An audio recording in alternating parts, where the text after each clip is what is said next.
Okay. So this is our, we pick up where we left off last time. And last time we specifically focused on the year cycle, as we're discussing and talking about and exploring um, uh, halacha and, oh, hold on a second. I'm going to pause this. What's she doing? Yeah. Okay, everybody. I'm back. That was so my daughter just got home from a late stay at camp today. Um, so we're talking about halacha. We're talking about mitzvot. We're talking about practice, Jewish practice, right? The behaving the way Jews do, um, and so we have focused on right. There's the idea of a Torah on everything, a Jewish way of doing everything, from ritual observance to putting on your shoes in the morning, to right to the holidays, to life cycle events and things like that.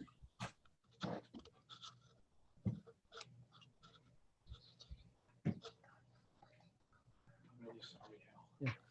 All right, hold on just a second. Be right back. Okay. Okay. So right, we're talking about practice, Jewish practice, and the idea of a Torah on everything. And we spoke a couple of weeks ago about Shabbat and kashrut as defining Jewish practices. Last week we spoke about the holidays, um, and I presented them conceptually as opposed to in any sort of chronological order, because I think it made the most sense to do so. Um, and this week we're going to talk about the life cycle events. Right, those moments where we sanctify time over the course of a person's life, and those mostly focus on four aspects or 4 points in over a person's life. That is rituals surrounding birth, coming of age, marriage, and death. Those four life stages, and um, as we'll see, um, these all have um, varying degrees of I guess what I would say is traditional required practice. Um, and so when we, specifically when we talk about birth, we're talking about Brit Milah, the covenant of circumcision for baby boys on the 8th day. There's also in more modern times, in the last several decades, what's called a Brit Bat, a covenant of the daughter, or Simchat Bat. Again, it's a girl's baby naming ceremony.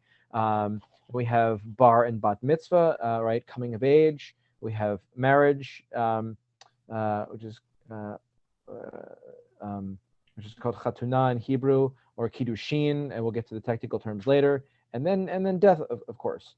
And I, what's so interesting is that the ritual or the life cycle event that people are most familiar with and attend most frequently is the one in which there is the least codified information, right? The least information in the Jewish sources, and that is bar mitzvah, bar and bat mitzvah.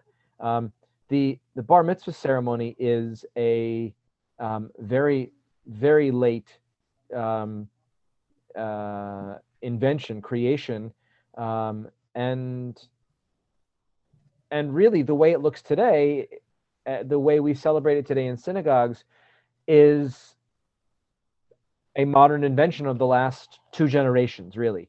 And so it's worth talking about that quickly and getting it out of the way, because there's not much to say about it, right? B'nai mitzvah, bar mitzvah specifically, what was a coming of age ritual, that in which, at least to the way it's celebrated today, is that a young person reads from Torah, from the scroll, maybe teaches some Torah, maybe leads some prayer, um, But none of that is specifically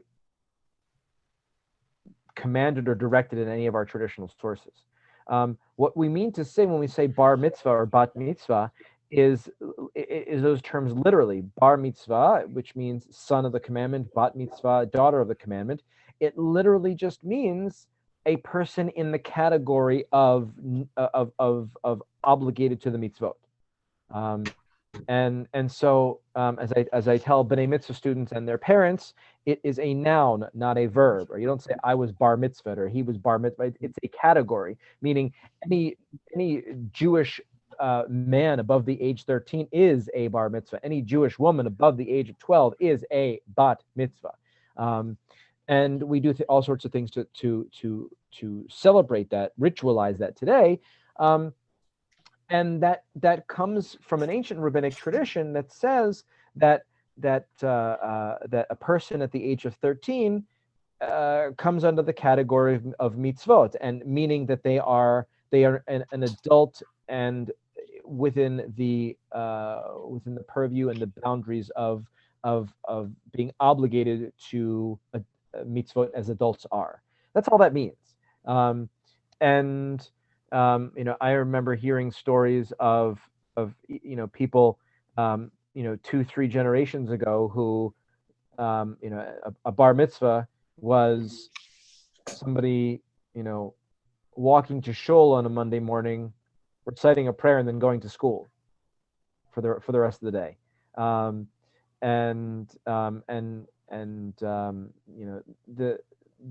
There might have been some celebration in previous generations, but nothing like we have today, certainly. How far back does the bar mitzvah go? Unclear.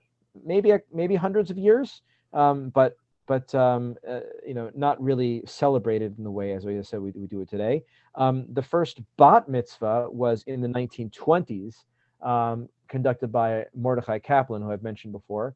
Who believed in women's equality in ritual aspects of Judaism, and he had a bat mitzvah for his daughter, Judith, and so that was in I think 1922 or 1927. I can't remember the exact year of that, but that's what, about 100 years ago. But and boys celebrating their bar mitzvah by reading Torah and being counted in a minyan, that happened much earlier, hundreds of years before. But again, besides that, there's not much else to say about it. It's not a ceremony that has a lot of ritual aspects connected through tradition. Okay, so I'm going to stop there. Any questions about bar bat mitzvah?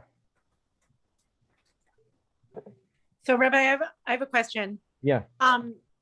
And I don't know, maybe this has to do with what you just said, that there not being very many rules about how this is done. But the more I hear about people's experiences as bar and bat mitzvah, like some people do it on Saturdays, some people do it on different days of the week. My nephew is doing his on a Thursday night. So is there no magic to sort of how it's done and when it's done, or anything like that? Or is there certain significance tied to different days or times of the day or anything like that? Well, usually it's done with a Torah service. And so the Torah services in traditional synagogues occur on Monday mornings, Thursday mornings, and Saturdays for Shabbat. And sometimes Saturday afternoon when Torah is read in a Saturday afternoon service. And so it's usually that where a person where a young person comes up to the Torah to recite the blessing for the first time, and during a Torah service. I have heard of girls having services on Saturday evenings sometimes, especially in traditional synagogues where girls will not come up to the Torah specifically. But it's usually done in the context of a Torah service. Any other questions?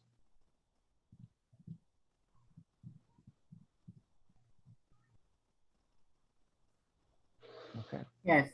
Okay, Diana, yeah. You mentioned a generation, 2 generations? How do you classify a generation? I mean, 30 years or so. So so I would say, bar mitzvahs specifically in America have looked like, the big parties kinds of things since Right. like the 1960s. Yeah. That's how I would describe that and categorize that.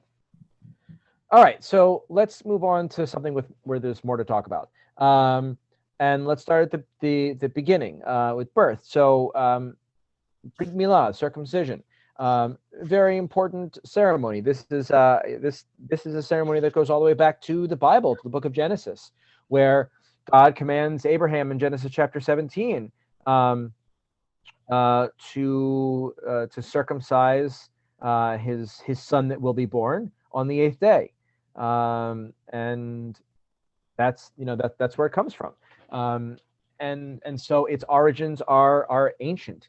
Not only that, it in the Bible it's a cultural marker, that the Israelites were circumcised. Like, that was a cultural marker. What's actually interesting is that almost everybody in the ancient world was circumcised, meaning all of Israel's ancient neighbors, the Egyptians, circumcised.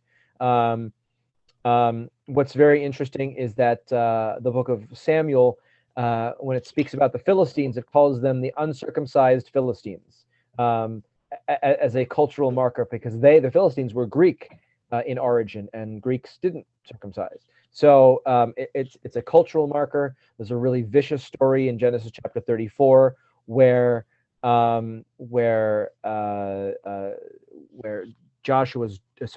Jacob's daughter Dinah is taken by Shechem, who's also the prince of the town called Shechem.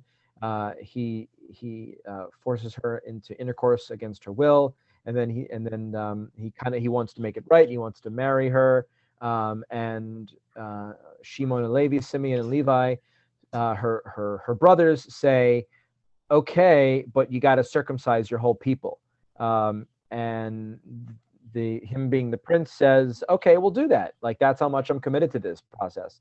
And the story, it's really horrific that while they're all in recovery from the surgery, Simeon and Levi invade the town and kill all the men. It's pretty bad. But that just goes to show you that circumcision is a cultural marker of the family. And later on in the Bible, circumcision, we talk about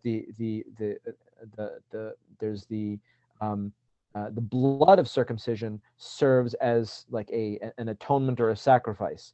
There's a very strange thing that happens in the book of Exodus chapter 4, where Moses doesn't circumcise his son for some reason, and his wife, and like God tries to kill him or something, and then Moses' wife Zipporah circumcises their son and uses the blood and the foreskin to ward off God's attack. Very strange, but that just shows you that there's something about the blood of the foreskin that is protective. And then later on, we speak about we see in some of the in some of the books of the prophets about the atonement of the blood. And there's also, what's very interesting, there's also a phrase in the book of Deuteronomy that shows up quite frequently, that says, circumcise your hearts, circumcise your hearts for God.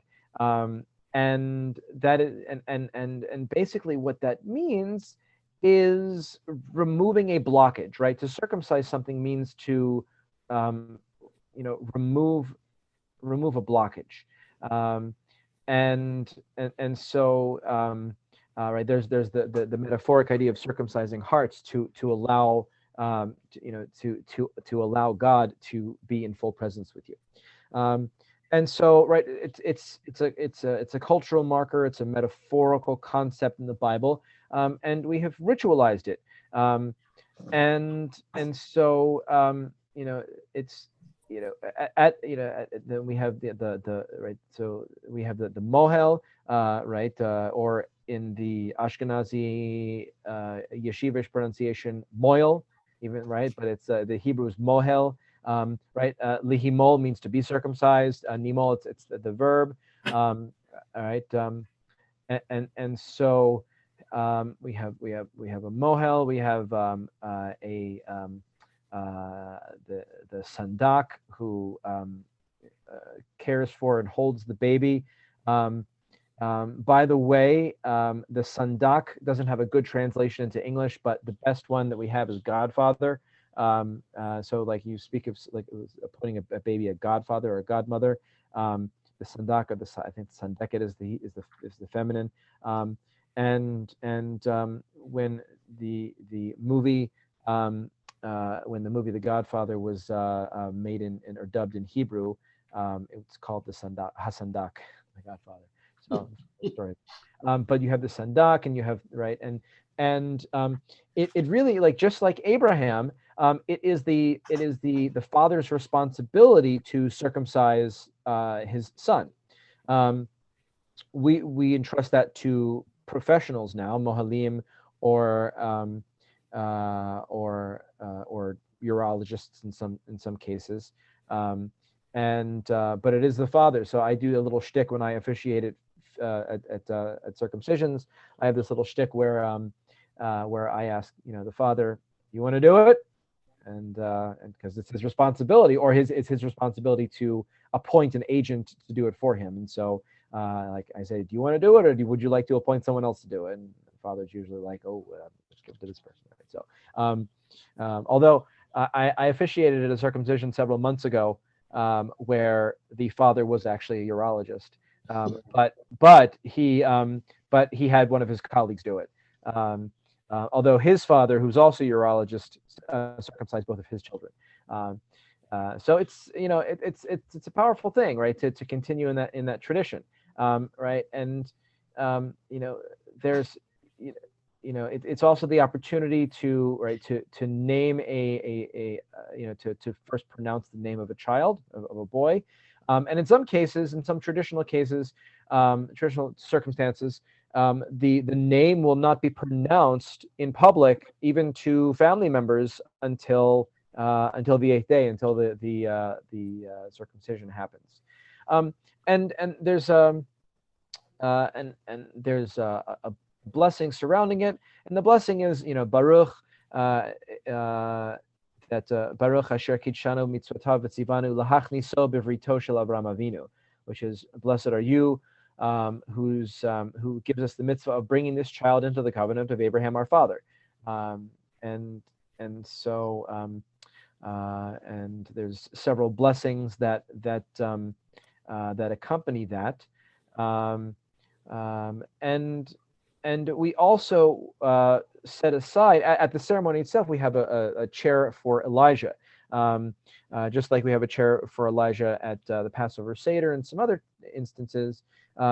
Elijah, we know him from the Bible, but he was not a very cheerful, happy guy. At one point, he said to God, like, the people of Israel are just all messed up, and you just forget them. Like, they're no good. Let's start over. They're no good people. I don't want to deal with Israel anymore. And God did not like the fact that Elijah lost faith in the Jewish people. And according to tradition, God makes Elijah come to our Passover Seder and to Brit Milah, just to spite him, to show Elijah, you're wrong, right? Every new baby, you have to witness every new baby boy coming into the Jewish people because you doubted them. You have to witness, every generation telling the story to the next generation, because you're wrong. So it's kind of like a punishment to Elijah to visit a Brit Milah, to witness a new generation of Jews being born into the world. So Elijah shows up,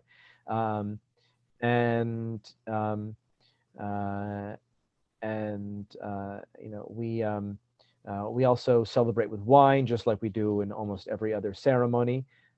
We celebrate with wine, and there's a special blessing regarding the wine, and we do give a little bit of wine to the baby boy. The Brit Milah ceremony is pretty much set in stone.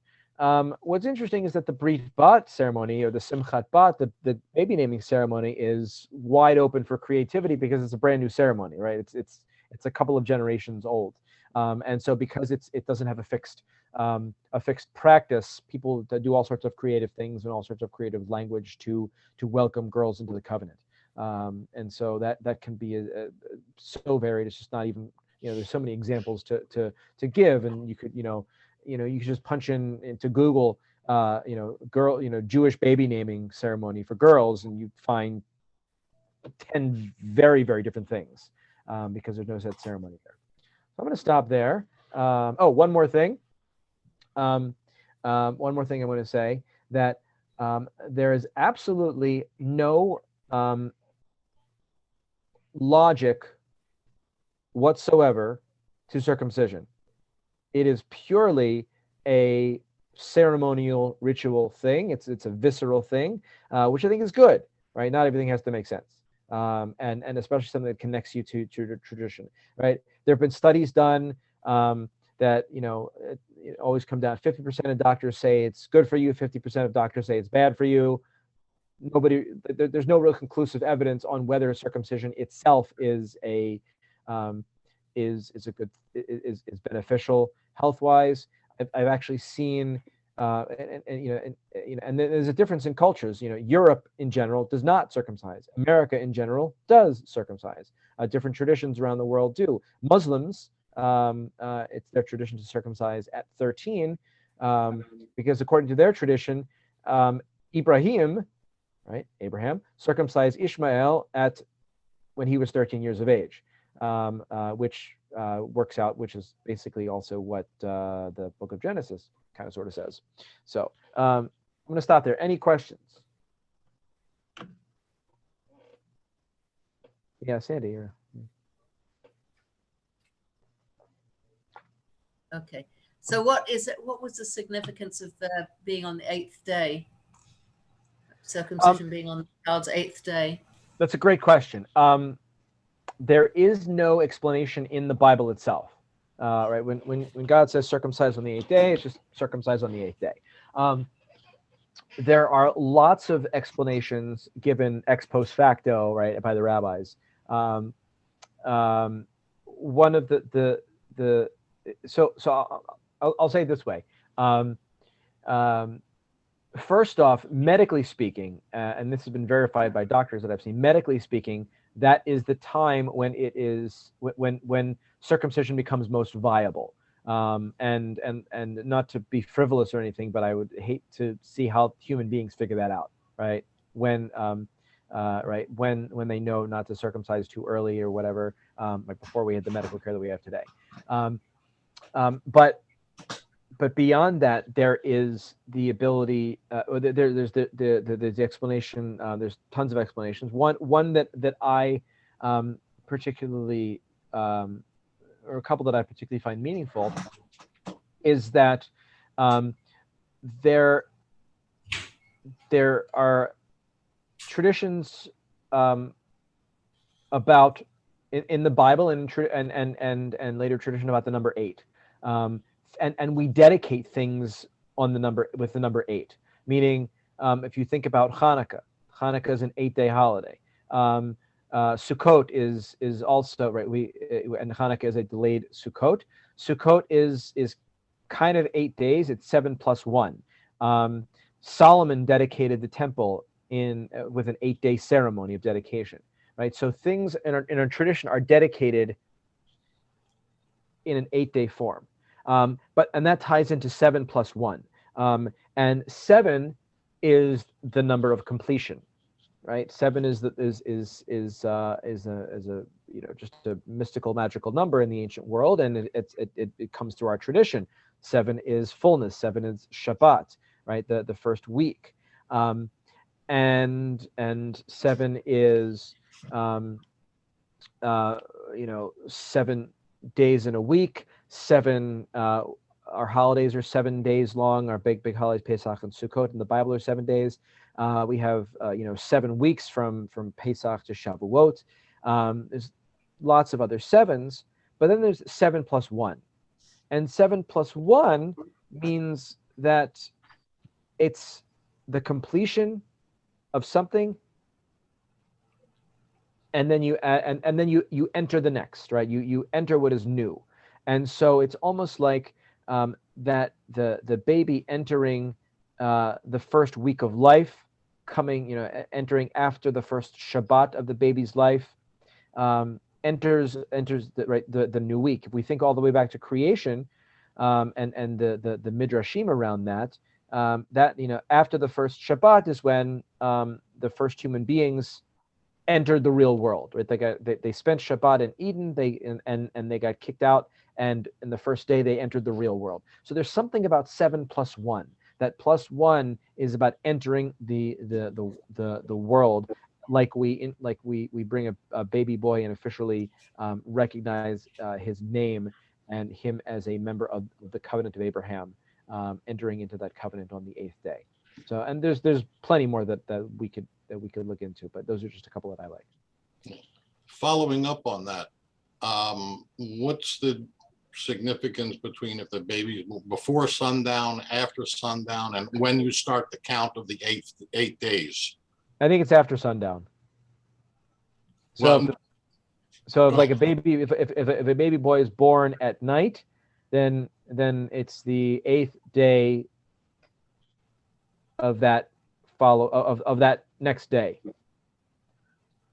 which may be the 9th calendar day, but it's the 8th day. Right. It might be the 9th day on our calendar, right? But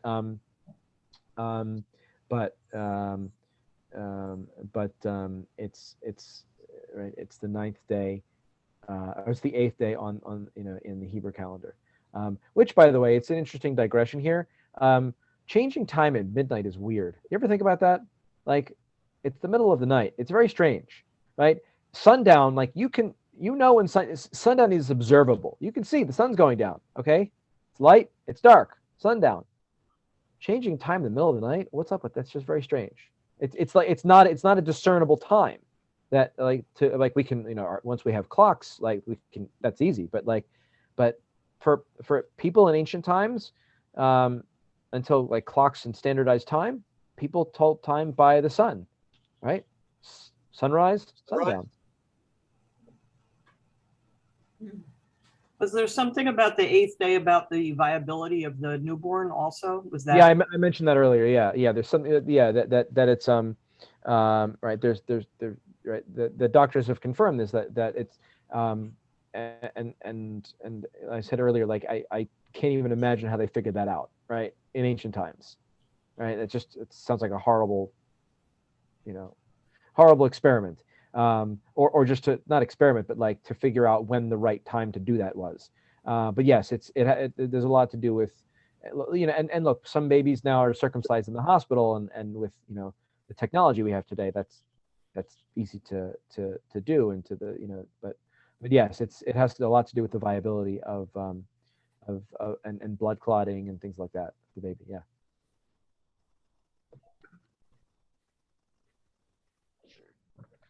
So when you said in Europe, a lot of times they don't circumcise babies, but I'm assuming in the Jewish community, they still mostly do. Well, right, obviously, but I'm saying, like, culturally speaking, right. Like culturally speaking, it's not. Yeah, it's yeah.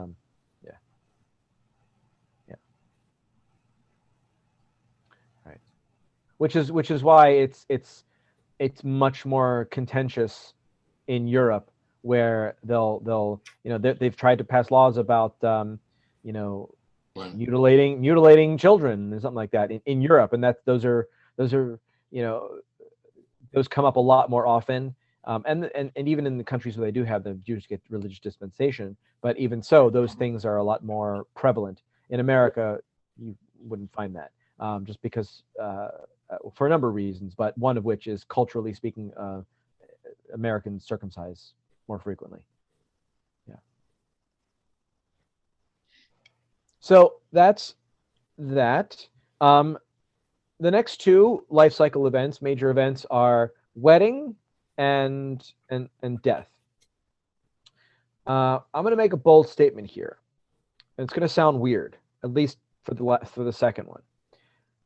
Jews, I think this is just my personal opinion, and no slight intent to the non-Jews out there. Now we got a few out there. I think Jews do marriage and death better than anybody else. We do marriage and death better than anybody else. We do. It's just look, as someone who has been to other religious weddings, as someone who's been to other funerals, other religious funerals, and seen the mourning process there. Maybe I'm partisan and biased. I really think we do. I really think we do weddings and death better than anybody else. I really do. That's just me. We'll start with, and you know what? But I thought this before I became a rabbi too. We'll start with weddings. You will not go to a more joyous event than a traditional Jewish wedding. You will just not experience a more joyous event than a traditional Jewish wedding. I was at a traditional wedding several years ago, where I think it was the groom. It was like 20 years ago.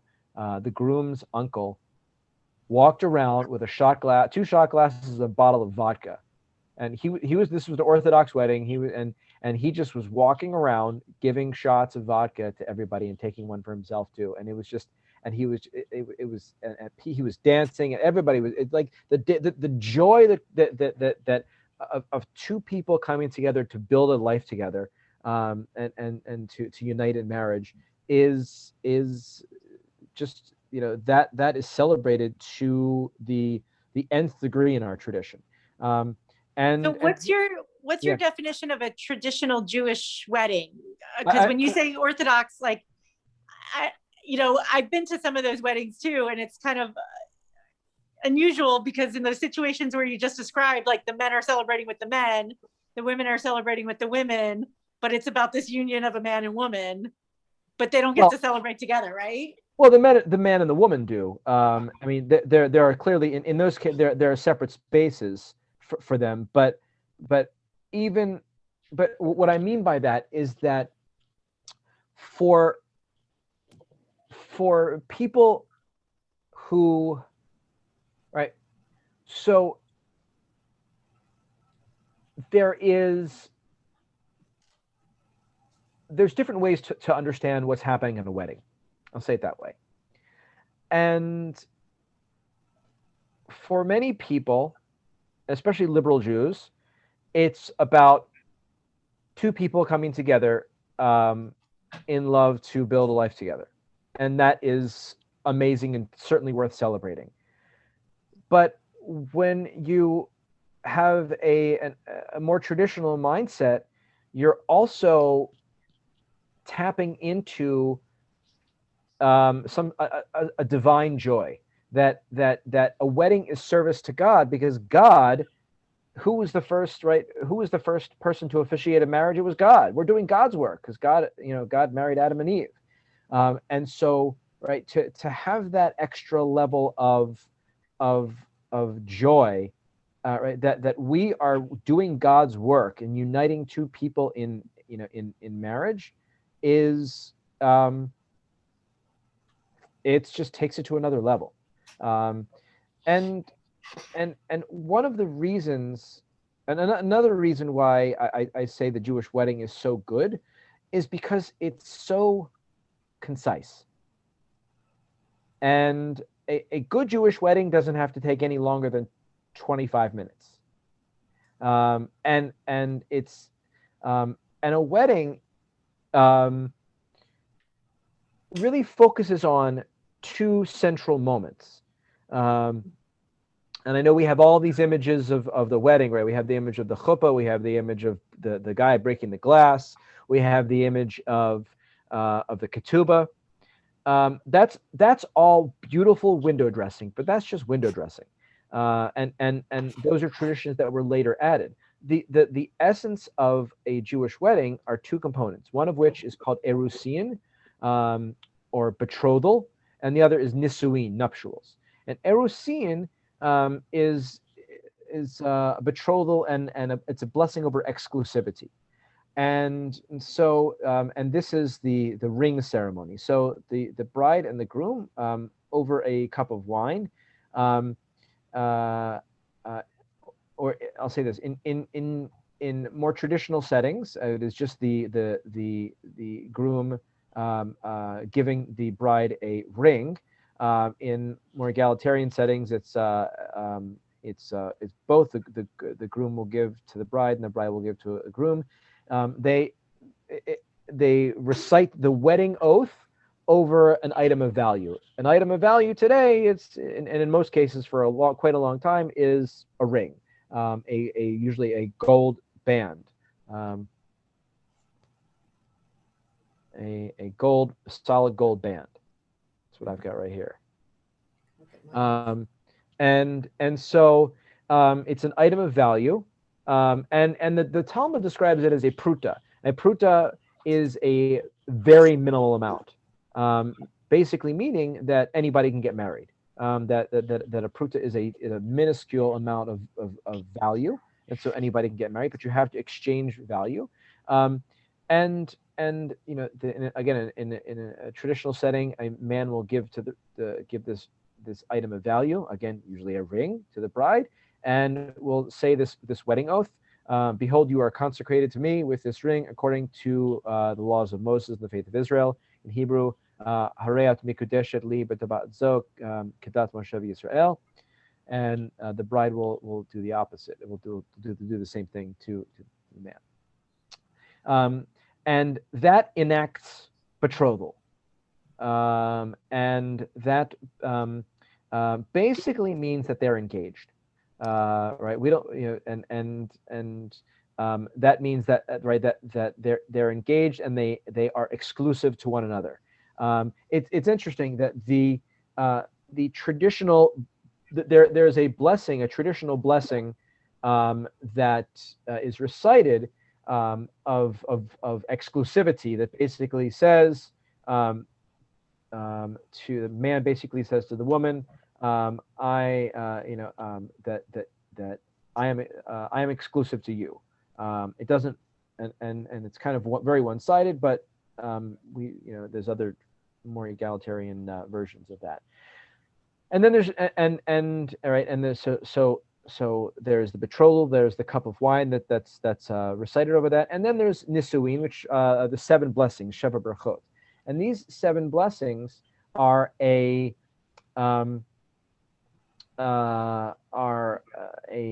series of blessings that basically run the gamut of from ancient, from the Garden of Eden to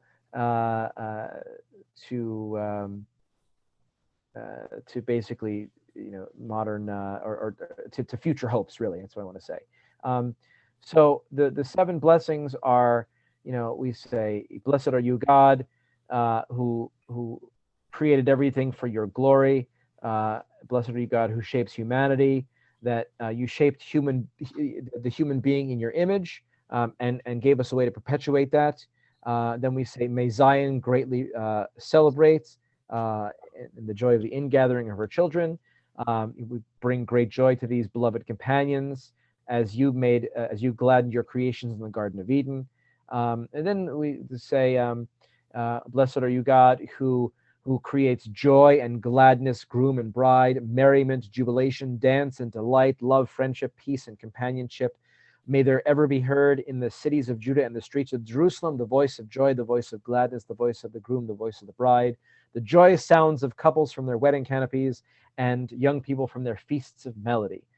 Blessed are you who gladdens the groom with the bride. and we recite that all over a cup of wine, or those are the 7 blessings, and that's nisuin. That seals, kind of, finishes the marriage and the nuptials. And so those 2 are the central elements of a wedding. You really only need those 2, but we do a lot of beautiful window dressing, things that are not necessarily halachically required, but add so much meaning to it. So, for example, the chuppah, right? The chuppah is a symbol of the home that a couple will build together, and it's got 4 posts, and it's open so that our home could be welcoming to all people. There is also the very famous tradition of breaking the glass at the very end, and I like to say this is the last time the groom's ever going to put his foot down in the wedding, right? So little joke that I make there. But the breaking of the glass is usually said in conjunction with a recitation from Psalm 137. If I forget thee, O Jerusalem, right, and that even in times of joy, we still remember that that the world is unredeemed, that the temple has been destroyed, and that in a more modern sense, that it's our job to pick up the broken pieces and to mend the world. There is the ketubah. The ketubah is basically a prenup. The ketubah was a wonderful invention protecting women in ancient times. Basically, the ketubah is a document. It's a legal document that says that the man has to provide the woman with regular food, provide the woman with food and with things she enjoys, whether stuff and cosmetics and things like that, and regular sexual intercourse. And that if the man doesn't do that, then he has to pay a bride price, a pretty steep price for not doing that. And so it's a protection for the bride, that she is treated well in her marriage. Marriages in ancient times, and even up through the last 100 years, were very much one directional. A woman, of course, had to approve of the groom she was going to marry, but all of the language was one directional, where only the man recited it. But the ketubah was a great invention of protecting the woman from not being supported by her husband. And it's written in Aramaic, the language that Jews spoke at the time. So it really is not, when we read the ketubah, it's really a dry legal document in its original and its most traditional forms. But there have been all sorts of innovations to make it much more loving, much more relevant, egalitarian in some cases, non-specific, non-legal, to speak to the couple's aspirations and hopes. And so when we live in a world where we have religious marriages, but are not bound by the law, and there's also civil law, which God forbid a marriage breaks up. There are other avenues to pursue, rather than having to go through the actual language of the ketubah. So there's that. There's the ceremony at the beginning. There's the ceremony of the bedekin, which comes from the word to bedeck, to put on clothes, where the bride, the groom puts the veil on the bride, and there's several explanations for that. The one I like is where Rebecca put a veil on herself as she was going to meet Isaac. So that's a reminiscence to that. There's Kabbalat Panim, which is the welcoming of of guests, where basically the bride and the groom are greeted by all their guests and have to entertain them and do fun things, and it's a big celebration. There's a Tish, where that's a Eastern European Hasidic tradition where the men sit around a table and drink and teach Torah, and it's kind of fun and like a pre-wedding celebration where the women have the Kabbalah Panim, the men have a Tish. There's a tradition where the guests all have to like come together and do funny things and entertain the groom and the bride. There is all sorts of other lots of wonderful celebrations, but it's really it's a beautiful ceremony, the way Jews do weddings. I'm going to stop there before we move on to the last one. What if I've heard of certain circumstances where, particularly among Orthodox, that husbands sometimes will not grant a divorce to the wife, and it gets very contentious and has to go before is it the Bet Din or whatever? Yeah. So look, a wedding is a legal contract, and so and sometimes marriages don't work out. If things are amicable or at least reasonable, the man will grant what's called a get to the woman. Again, that's one directional, in that the woman cannot remarry without a get, and so without a Jewish divorce. Because especially in traditional circles, well, in all circumstances, you're still married, right? If you don't get a religious divorce, some people don't care about that, but if you do care about that, you want to be properly divorced so that you can remarry. And in those unfortunate cases where men are just being very stubborn, and I'm not going to use any bad words here. There's the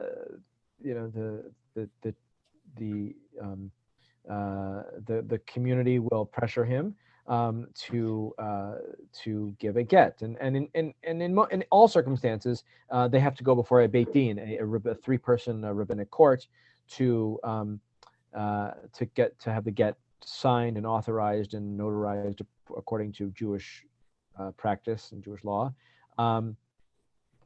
And there are certain circumstances, and if a woman is not granted a get, she's called an agudah, a bound one, meaning she's bound to this marriage.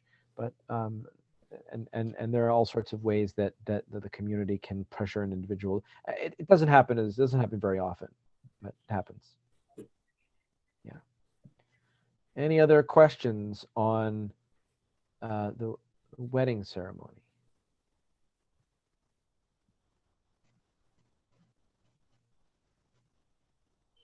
Okay. There was, something Okay. just occurred to me. Something just Okay. occurred to me with regard to that. I remember this from your wedding.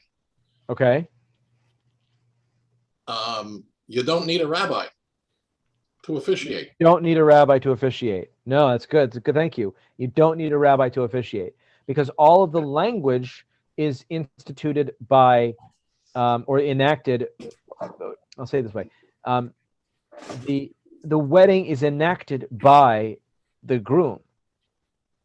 All he has to do is say the wedding oath, and somebody has to recite Nisuin, the 7 blessings. Right? You don't need a rabbi to officiate a wedding. It helps because we know how to do ritual, right? Right. Well, I remember that the rabbi leader that did yours said you don't need a rabbi, but you need witnesses. Well, yeah, you need witnesses because it's a legal contract. Thank you. You know what? I should have mentioned that. Thank you. You need witnesses because it's a legal contract. You need 2 witnesses who are not related to each other or to the wedding couple. The witnesses have to be there to witness, right, the legal transaction that is happening, right, the exchange of value of an item with the wedding oath. And so, right, like, you know, and the witnesses sign the ketubah, to witness that they said, I saw this happen, right? And so, yeah, you don't need a rabbi. You need the wedding couple, and you need witnesses. But as I said before, like, it's a you know, it's a ritual, and rituals should, you know, should be put into a ritual context and made to look good and feel meaningful to the wedding couple. Yeah. Do you need a ketubah? Do you need a ketubah? So basically, I would say,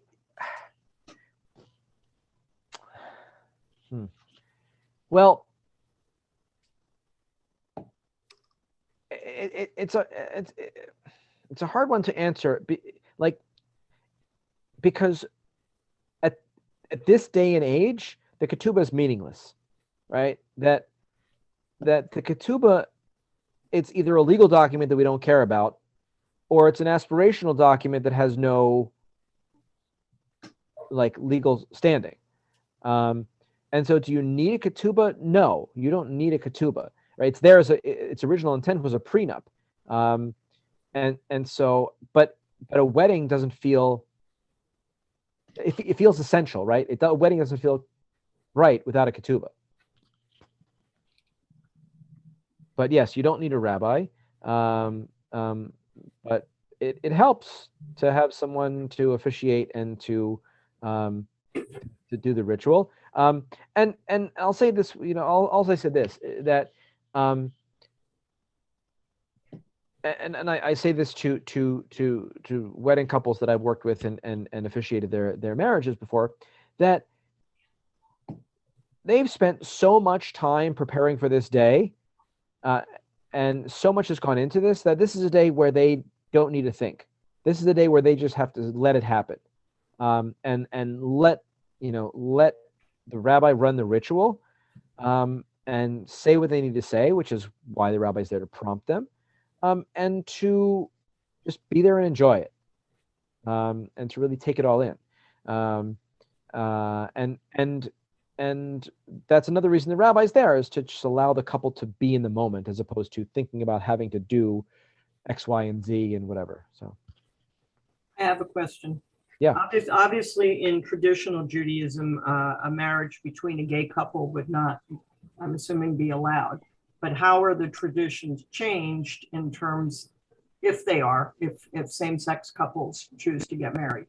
It's a really interesting question, and it's more interesting than you think it might be, because it has to do with the nature of kiddushin, right? So wedding is called kiddushin, which is holiness, and it has to do with, and so in a traditional wedding, kiddushin and erusin, right? This holy union has to do with sexual exclusivity, and the sexual exclusivity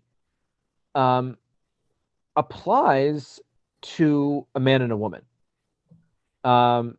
in the most physical sense, meaning the sexual act between a man and a woman is obviously different than a sexual act between a man and a woman and a woman. And so there's actually a question of whether a same-sex couple engages in kiddushin, right? Is whether that when they get married, is that kiddushin? Is it the same ceremony? Because we are talking about sexual exclusivity, and we are talking about normative heterosexual intercourse. And so, like, when we get into the halacha of it, is a real question, like, is it kiddushin? And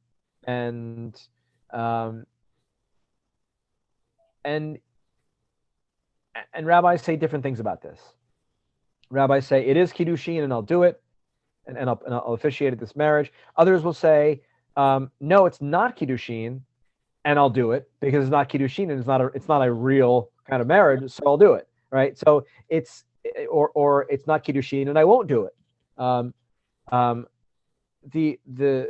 The liberal traditions will officiate at same-sex marriages.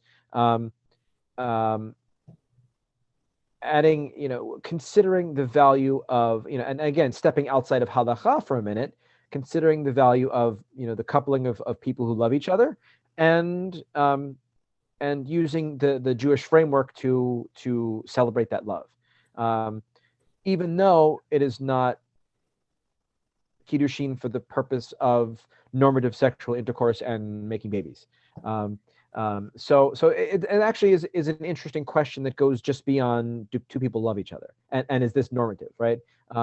It actually does, it actually does go to, what is the purpose of marriage, and what is the purpose of and how do we take into account, and how do we publicly celebrate sexual exclusivity?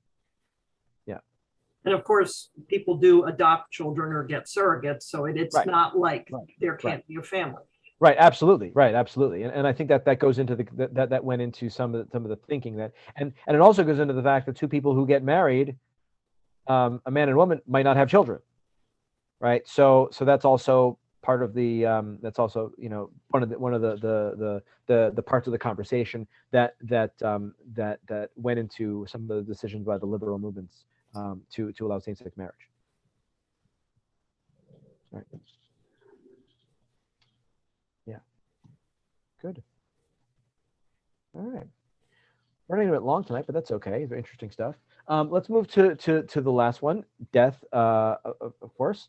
And I have to say, again, it's going to sound weird. I think we do death really well. Right? It sounds weird to say, but I think we do. Right? And so when a person dies, and well, I'll go back for a second. Actually, one more comment about marriage, and I'll this will transition to what I'm going to say about death. Marriage is not found in the Bible right. The only issue, the only thing we see in the Torah specifically about marriage is actually divorce. Where in Book of Deuteronomy we see, like, if a man finds his wife, doesn't like his wife anymore, he has to present her with a what's called a sefer kritut, a document of separation, or a document of breaking, and he can't marry her again. That's all the Torah says. It assumes marriage, but it talks about divorce. Very interesting. And the rabbis learn all that. Then we go to speaking about death. We actually have some very interesting traditions about death, and lots of traditions about burial. In even the Book of Genesis, where we're narrated, we have quite a lot about Jacob's death. I spoke a lot about this at Jack's funeral.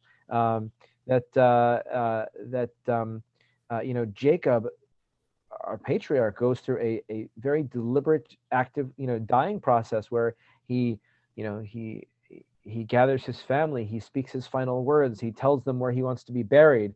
He and his children follow his instructions, and they mourn for him, and the mourning period for Miriam is 7 days. So we have a lot of traditions that actually go back to our ancient times, and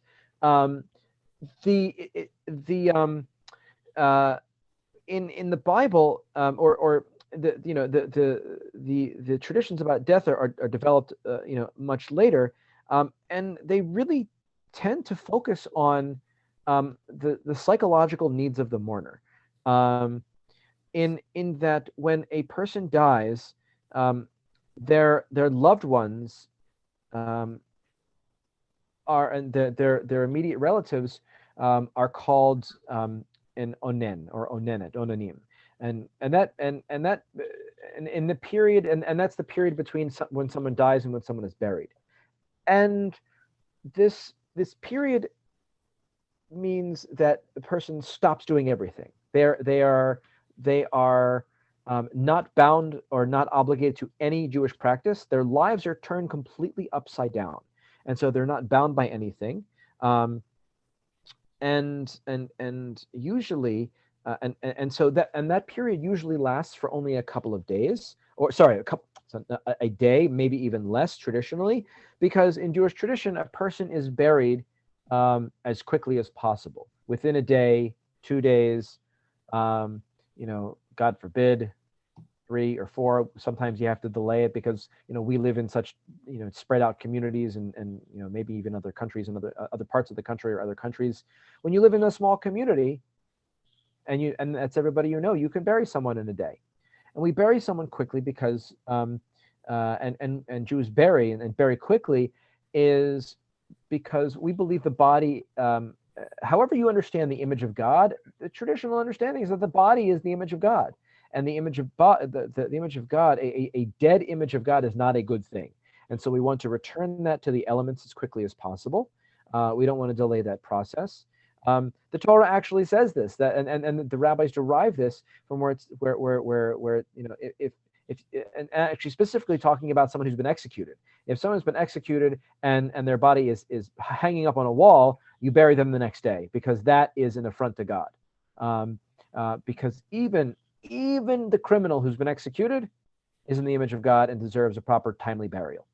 And so the person is in the image of God, and so we bury the person as quickly as possible so as not to the body to decay, and for the body to return to the elements. And one of the things we say is that we are but dust and ashes, and we shall return to dust and ashes. And so we bury as quickly as possible. And immediately upon someone's death, the family, again, as I said, is not obligated to any Jewish practice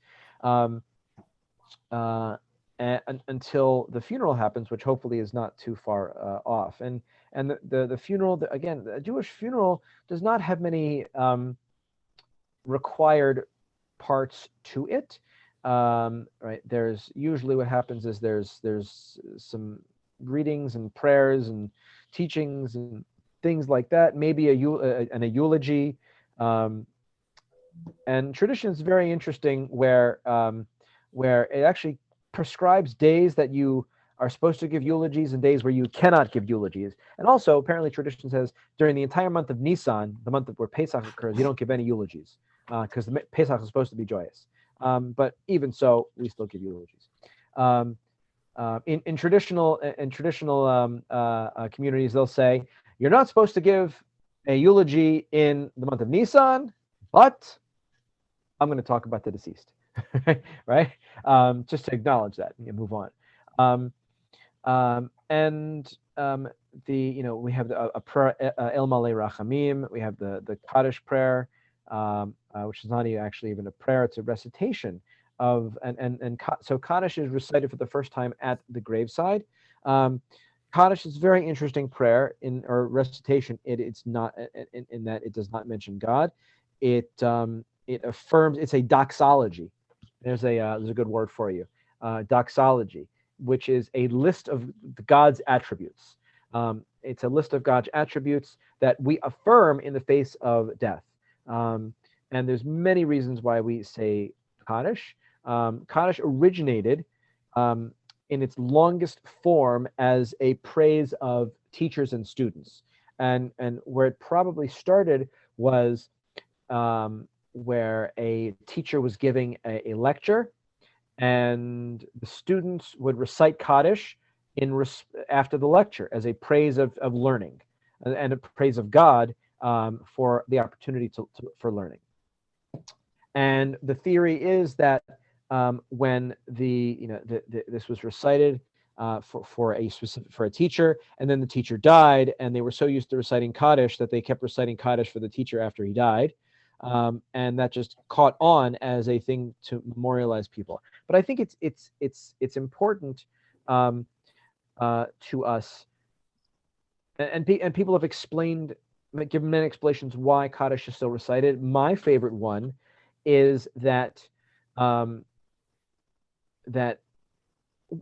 as we are all created in the image of God, when a person dies, an image of God or God's image has been reduced from the world. And the way we counteract that is by saying, may God's great name be magnified and sanctified. We almost have to, through our words, magnify and Yitgadal v'Yitkadash Shemei Rabbah, right? May the great name of God be magnified and sanctified. Why do we do that? Because God's image has just been diminished. I think that's one of my or my favorite or my most resonant reading way to say Kaddish. And Kaddish is said, back to the chronology that I was giving a moment ago. At a funeral, we say Kaddish for the first time. The mourners do, and the mourners immediately enter a period of what's called Shiva. Shiva means 7, and it's 7 days of acute mourning. And during Shiva, a person is mourners are not allowed to leave their house. People come visit them. The tradition is that you don't speak to a mourner unless they speak first, because really, what can you say to someone who's lost somebody? There's nothing to say. So you let the mourner guide the conversation. There's a traditional expression that may the ever-present one comfort you among the mourners of Zion and Jerusalem, that people traditionally say. Because again, what the heck can you say to someone who's lost a loved one? Not much. So we say this formula: may the ever-present one, hamakom yinachem etchem b'toch avlei Tzion v'Yerushalayim. Right? May the ever-present one comfort you among the mourners of Zion and Jerusalem. So this person, the mourner, doesn't leave their house. They are visited by guests to keep them company and to share memories. And they and after the 7 days are over, they come out of this acute period of mourning, traditionally by walking out of their house and walking around the neighborhood. During these 7 days, people bring them food. You see lots of people, send trays to people's houses because they are in such an acute period of mourning they can't even cook, right? Services are held at their house to say Kaddish. They will normally go to synagogue on Shabbat to be with the community during Shabbat.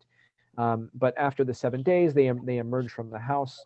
They walk around the neighborhood to show that they're coming out of this period of mourning, and they resume some activities, some normal activities. Maybe going to work, not necessarily going to celebrations, but still showing those outer signs of mourning. And there's this period called Shloshim, which means 30, the 30 days after a loved one has died. So you go from Shiva, 7, to Shloshim. And after Shloshim, after those 30 days are over, you are in mourning for the entire year until the year anniversary of the person's death. So this is what's called Yahrzeit. So a German word for year. And so a mourner will recite Kaddish at every service that he or she attends. Traditional Jews will attend services 3 times a day to say Kaddish. And Kaddish is said for 11 months. There's an explanation for this, which is a little tongue-in-cheek, that according to Jewish tradition, so there's no such thing as hell, but there is such thing as purgatory. And so the deceased will go to purgatory before they go to heaven. And everybody goes to purgatory before they go to heaven, but the tradition teaches that even the worst of the worst of the worst will only spend 11 months in purgatory before they go to heaven. So we say Kaddish for them for 11 months, just in case they did terrible things we don't know about, and to redeem them out of purgatory. But that's the kind of tongue-in-cheek, down and dirty explanation of why 11 months. But Kaddish is said for 11 months, and then on the year anniversary of the person's death from there on out. But by that point of after that year, the person is completely out of that period of mourning. And so again, it's a gradual process, right? That we want to begin the mourning process immediately, and I think burying the body as quickly as possible is also a comfort to the mourner. It's not just that the person is created in the image of God, and we want to treat that body with dignity and respect, but it's also that it is, we want the mourner to begin their mourning period as quickly as possible.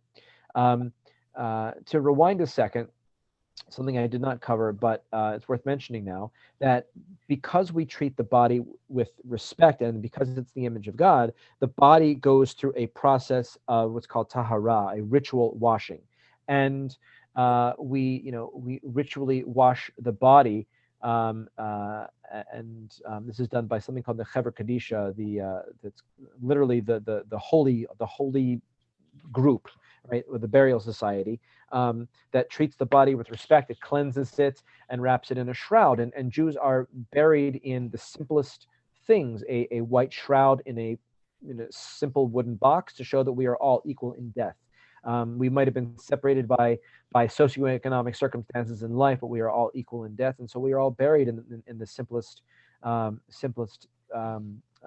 accoutrement when we go to the hereafter. And sometimes someone will be buried with a talit or other ritual object that, but again, the simplest things, just a simple shroud to be buried in. There was something else I wanted to say, but I forgot. So I'm going to stop there. Any questions? And I'm sure I'll remember the other points I was going to make along the way. I'd like to know a little bit more about purgatory, because I'm not sure that I even recalled that was part of Jewish belief system. So look, I mean, I don't find these those things exciting, because it's look, nobody's been there and come back to tell us what it's like, right? So we just don't know, right? And so like every tradition has a way of coming to terms with the fact that life ends, but there's something about us that remains. And so we and we want that thing that remains to be in a good place. And so there's concepts of heaven, there's concepts of the hereafter, there's concepts of Olam Haba, the world to come, there's concepts of the Messianic age. What does that look like? Who knows? But again, we do not have a concept of hell in the sense of a place where you are there, your eternal soul is there forever and ever and ever. That you may have done bad things, but it's all good. And on a more metaphysical level, there's a statement in the Talmud that all Jews have a place in the world to come, and all the righteous of the nations of the world have a place in the world to come, which means, great. That's good, right? That answers that question, so I don't have to worry about that, right? So there are some creative explanations, but it's not been a priority, because when you say all Jews have a place in the world to come, good, I don't have to think about it anymore. Let's think about what I have to do right here to be a good person, right? And so so the question of heaven and hell and what happens to my eternal soul, right?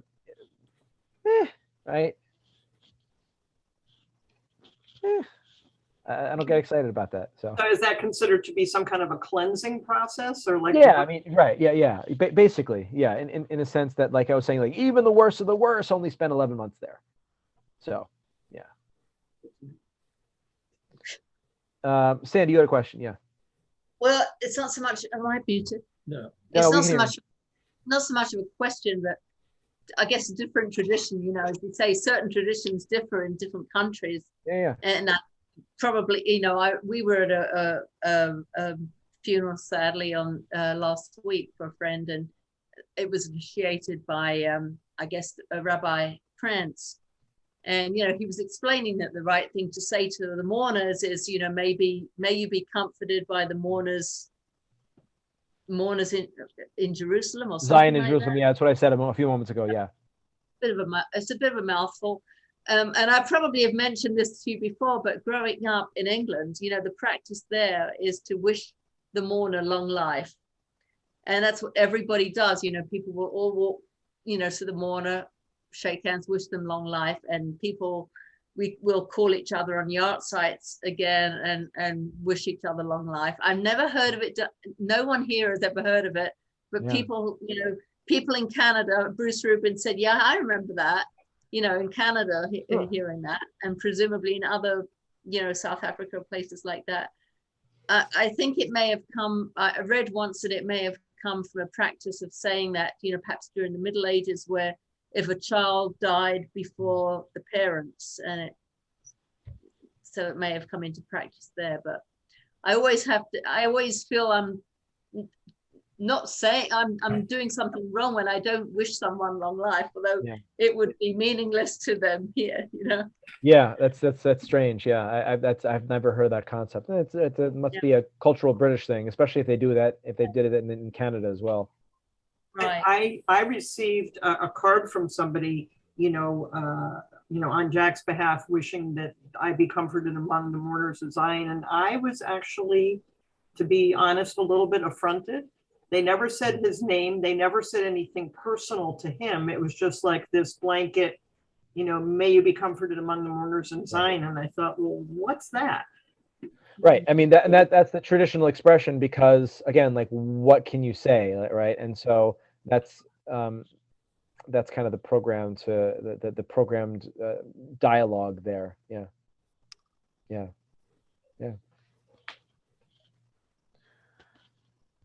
Any other? Yeah, I don't know if you want to get into this with regard, but taking it another step is to the tradition of the unveiling, and when that's done, and how long of a period of time you wait, and everything like that. I mean, unveiling is a very it's I'm not sure where that came from, but unveiling is just the presentation of the tombstone, of the stone. I'm not sure when that originated. It's not really there's not really a ritual around that. We do some readings. I recite the memorial prayer again. If there's a minyan, if there's 10 Jews, I recite Kaddish, but that's not, that's usually done within the first year or around the first year, but I'm not sure where that come from or how long that's been around. Yeah. Well, going back again to English tradition, I always heard that it was because, it's called a stone setting in Israel. They call it the stone setting ceremony. And I think the idea was that you couldn't place a stone right away because, it was too soft. The ground was too soft. So that was the reason that we waited, a year, typically a year. And, and it could be because you've got that first year of mourning as well. Yeah. I don't think you want to do that too quickly. Yeah. I also have read that originated going back, centuries, because, transportation was not what it was. So if someone died and was buried within a day or two, people could not get there to go to the, attend a funeral ceremony, but they could travel on foot or by horse or whatever, and be there for an unveiling later on. That makes sense. That sounds perfectly reasonable of an explanation why that became a ceremony. That makes sense to me. Yeah. Rabbi, this is something I'd heard about after I joined our synagogue, but is there a tradition about not like leaving the body unattended before it's buried? And where does that come from? Because I'd never heard that.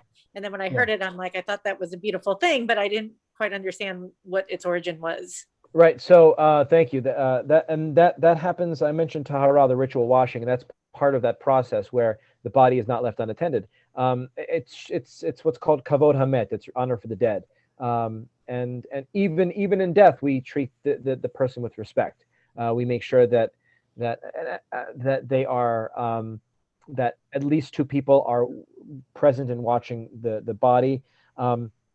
In traditional practice, you will have actual people sit there with the body in the same room for, and people will do shifts.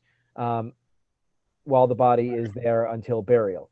I'm not sure. My best guess is that it has origins in preventing against grave robbing, and defiling, dead bodies and searching dead bodies for stuff and things they might have, had with them in their pockets.